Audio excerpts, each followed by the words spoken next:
अस्सलाम वालेकुम। कैसे हैं आप? सब ठीक ठाक हैं? Welcome back to my YouTube channel study and tour.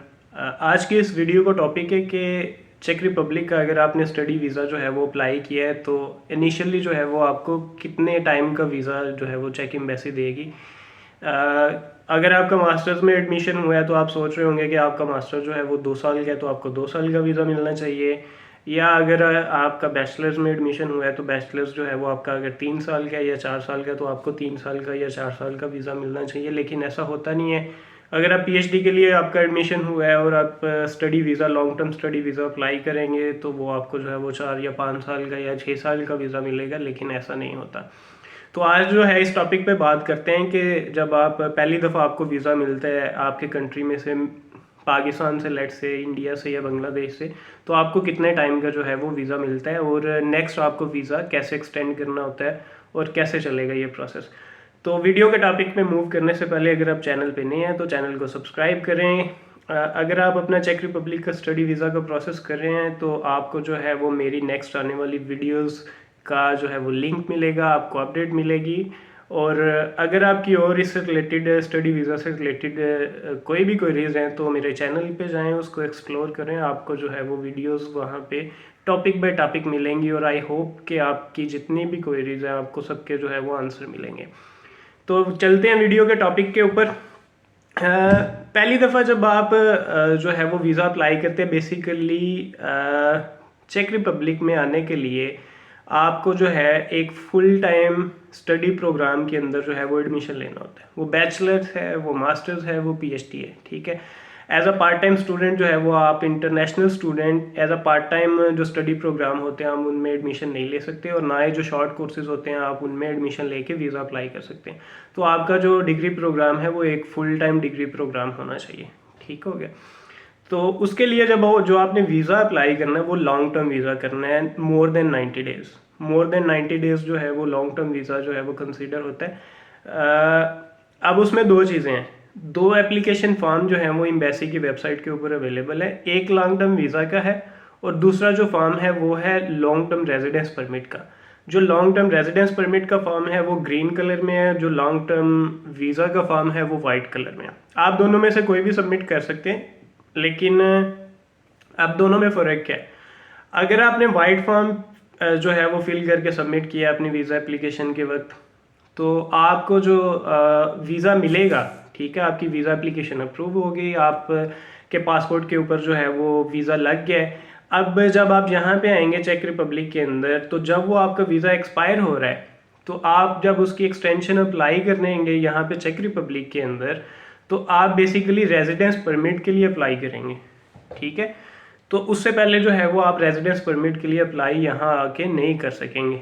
लेकिन अगर आपने वहाँ से अपने कंट्री से रेजिडेंस परमिट के लिए अप्लाई किया, ग्रीन फॉर्म जो है वो अपनी वीज़ा एप्लीकेशन के साथ अटैच किया, तो फिर आपको जो है बेसिकली वहाँ से जो मिलता है आपके पासपोर्ट के वीज़ा स्टिकर लगेगा।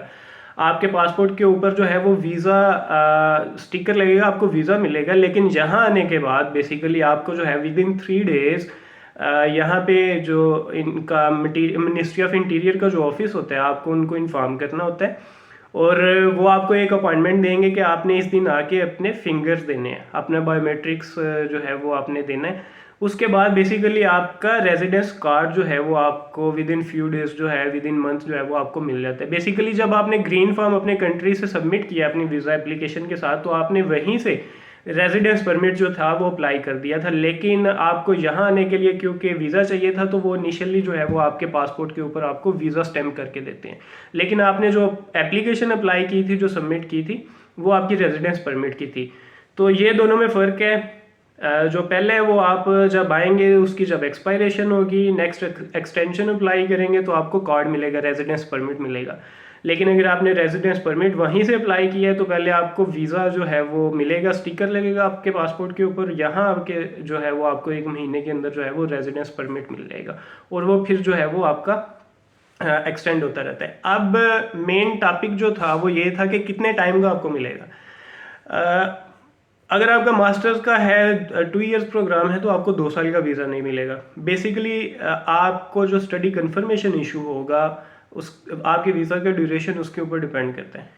आपका अगर स्टडी कंफर्मेशन एक्सपायर हो रहा है, आपने अगर अभी वीज़ा फाइल कर रहे हैं और आपका स्टडी कंफर्मेशन जो है वो नेक्स्ट ईयर जून में एक्सपायर हो रहा है या वो सितंबर में एक्सपायर हो रहा है, तो आपको जो वीज़ा मिलेगा वो उतने टाइम का मिलेगा, ठीक है। उससे ज़्यादा आपको वीज़ा नहीं मिलेगा। उसमें क्या होता है कि आप जब चेक रिपब्लिक में यहाँ पे आ जाएंगे तो आपके जो वीज़ा की एक्सपायरेशन है, आप उससे जो है वो महीना पहले या 1.5 महीना या दो महीना पहले जो है, या 20 दिन या 25 दिन, जब आपके डॉक्यूमेंट्स जो हैं वो रेडी हो जाएं, तो आप जो है वो उसकी एक्सटेंशन के लिए अप्लाई करेंगे।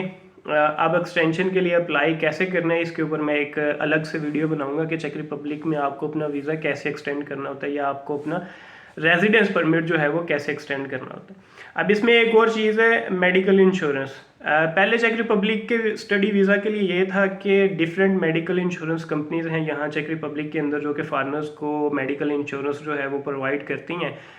लेकिन पिछले कुछ सालों से जो है वो चेक गवर्नमेंट ने एक ही कंपनी जो वीजीपी कंपनी है उसको स्पेसिफाई कर दिया था कि जो फॉरेनर्स जो हैं, जो इंटरनेशनल स्टूडेंट्स हैं, वो उसी कंपनी से जो है वो मेडिकल इंश्योरेंस जो है वो बाई करेंगे।